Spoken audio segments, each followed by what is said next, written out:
Hi to everyone. I welcome to all for in this session videos about aircraft engines.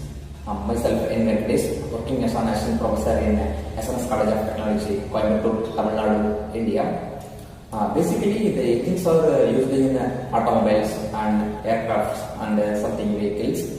Here, the aircraft engines are how to classified and how it will be worked. First of all, the aircraft engines are classified into two categories: air-breathing engines and non-air-breathing engines. Here, what is meant by air-breathing engine and what is a non-air-breathing engine? Air-breathing engines, it means it's a combustion takes place is with oxygen from the atmosphere. But in a non-air-breathing engines, the oxygen should be stabilized using a cylinder. The examples for both air-breathing and non-air-breathing is ramjet engine and pulse jet engine, turbojet engine. That's called as a gas turbine engine. That is under the category of air-breathing engines. Here, the non-air-breathing engines, the rockets are used in non-air-breathing engine. The types of solid rocket, liquid rocket, and liquid propellant and solid rocket, that will be category of non-air-breathing engines. Here, we discuss about how to the ramjet engine works. First, we know that what are the components used in ramjet engines. Here is the diffuser part and the compressor and the combustion chamber and turbine. The final section is a nozzle part. Here, the diffuser part is the air is sucked from the diffuser from the atmospheric condition. It is passed into a compressor part. Here, the pressure and the velocity are increasing by the diffuser vents. That is called as some blades are using in this compressor. Stator and the rotor blades will be used.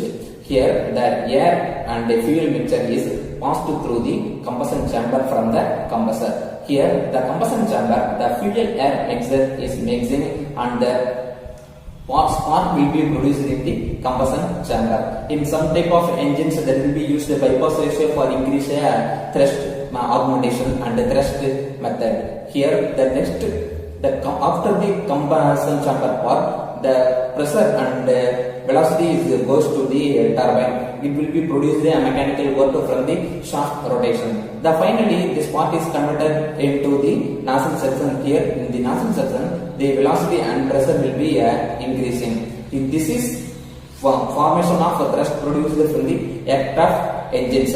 Here the efficiency will be calculated by thermal efficiency and overall efficiency and air-breathing efficiency. For example, thermal efficiency is calculated by the ratio of what amount of work will be delivered from the engine and what will be amount of work used to the fuel input. This is a measurement of thermal efficiency. And overall efficiency, it is a multi-product of propulsive efficiency and thermal efficiency and diffuser efficiency, all components efficiency. Then next we will discuss about a non-air-breathing engine section. It's a rocket section. Already we told that here the combustion takes place using oxygen from its cylinder part. Here the stages of in 1, 2 and 3rd category. This is how will be efficiency increase in the all stages.